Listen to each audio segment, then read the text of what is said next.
Assalamualaikum warahmatullahi wabarakatuh. Nama saya Taufik Hidayantono, jurusan Periklanan, mata kuliah Komunikasi Organisasi. Saat ini saya akan mempresentasikan tentang ruang lingkup komunikasi organisasi. Yang pertama ada konsep-konsep dasar dalam komunikasi. Pengertian komunikasi. Komunikasi atau dalam bahasa Inggris communication berasal dari bahasa Latin communicationem atau communicatio atau communicare yang berarti untuk berbagi, menyampaikan, menginformasikan, bergabung, bersatu, berbagi. Dalam secara harfiah juga bisa diartikan komunis yang berarti sama. Secara sederhana, komunikasi dapat terjadi apabila ada kesamaan antara penyampaian pesan komunikator dan orang yang menerima pesan atau komunikan. Oleh sebab itu, komunikasi bergantung pada kemampuan kita untuk dapat memahami satu dengan yang lainnya. Atau communication depends on our ability to understand one another. Berikutnya ada tujuan komunikasi.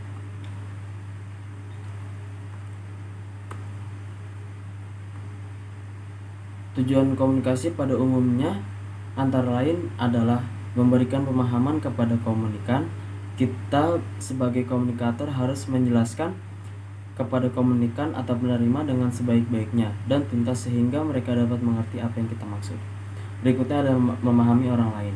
Kita sebagai komunikator harus mengerti benar aspirasi masyarakat tentang apa yang diinginkan kemauannya. Berikutnya supaya gagasan dapat diterima orang lain.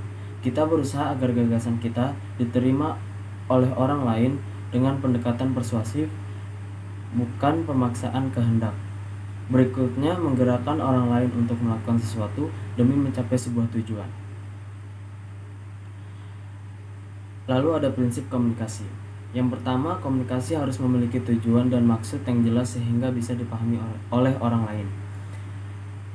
Yang kedua, ada setiap pelaku komunikasi mempunyai potensi komunikasi meskipun seseorang tersebut tidak menyampaikan sepatah kata pun kepada orang lain. Berikutnya ada komunikasi mengandung dimensi isi pesan tersurat dari apa yang disampaikan kepada komunikan. Komunikasi dikatakan mengandung dimensi hubungan. Hubungan dimaksudkan adalah adanya reaksi nonverbal yang muncul akibat adanya komunikasi. Komunikasi dipengaruhi oleh dimensi ruang dan waktu. Komunikasi yang terjadi pada situasi tertentu dapat memunculkan persepsi yang dapat diartikan berbeda oleh orang lain. Misal, bersiul saat orang tua menasihati kita, orang tua akan mengira kita telah mengejeknya. Berikutnya ada komunikasi itu bersifat sistematik. Konsep dasar organisasi. Yang pertama ada pengertian organisasi. Menurut James De Money, organization is the form of every human association for the attainment of common purpose. Artinya organisasi merupakan bentuk dari setiap perserikatan manusia untuk mencapai suatu tujuan bersama. Berikutnya ada pendapat dari Dwight Waldo. Organization is the structure of authoritative and habitual personal interrelation in a administrative system. Artinya satu organisasi merupakan struktur daripada hubungan-hubungan atas dasar wewenang dan bersifat tetap dalam suatu sistem administrasi. Berikutnya ada penjelasan dari Ananda W.P. Gurug tahun 1977. Organization is defined as arranging a complex of tasks into manageable unit and defining the formal relationship among the people who are assigned the various tasks. Unsur-unsur organisasi.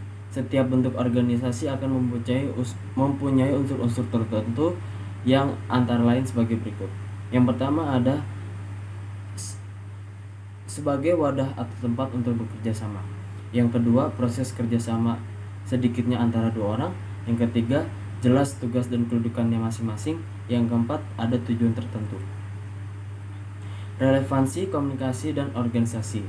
Komunikasi mempunyai dua fungsi penting dalam organisasi. Yang pertama, ada komunikasi memungkinkan orang-orang untuk saling bertukar informasi. Yang kedua, komunikasi membantu menghubungkan sekelompok anggota dalam organisasi yang terpisah dari anggota lainnya. Umumnya, organisasi sangat tergantung pada komunikasi untuk mencapai tujuannya. Penelitian yang dilakukan oleh J. Michael Sproul menunjukkan bahwa orang-orang dalam organisasi menggunakan 69% dari hari-hari kerja mereka dengan menggunakan komunikasi verbal, baik itu berbicara, mendengar, menulis, ataupun membaca. Tetapi tidak berarti bahwa untuk komunikasi yang lain, yaitu komunikasi non-verbal, tidak penting bagi suatu organisasi. Berikutnya ada fungsi komunikasi dalam organisasi. Komunikasi di dalam sebuah organisasi sangatlah penting. Komunikasi organisasi merupakan jembatan arus informasi di dalam sebuah organisasi. Ketika komunikasi di dalam sebuah organisasi tidak berjalan dengan baik, maka arus informasi antara entitas di dalam sebuah organisasi tidak akan bisa berjalan lancar. Secara umum, fungsi komunikasi dalam organisasi menurut Senjaja tahun 1994 adalah sebagai berikut. Yang pertama, ada fungsi informatif. Organisasi dapat dipandang sebagai suatu sistem pemrosesan informasi.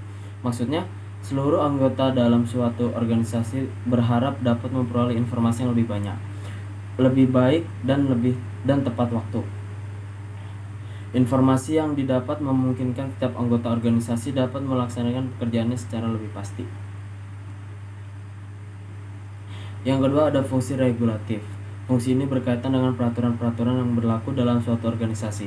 Terdapat dua hal yang berpengaruh terhadap fungsi regulatif. Yang ketiga, ada fungsi persuasif. Dalam mengatur suatu organisasi, kekuasaan dan wewenang tidak akan selalu membawa hasil sesuai dengan apa yang diharapkan. Adanya kenyataan ini, maka banyak pemimpin yang lebih suka untuk mempersuasi bawahannya daripada memberi perintah. Yang keempat, ada fungsi integratif. Setiap organisasi berusaha untuk menyediakan saluran yang memungkinkan karyawan dapat melaksanakan tugas dan pekerjaannya dengan baik. Ada dua saluran komunikasi yang dapat mewujudkan hal tersebut. Sekian dari saya, mohon maaf bila ada kesalahan. Wassalamualaikum warahmatullahi wabarakatuh.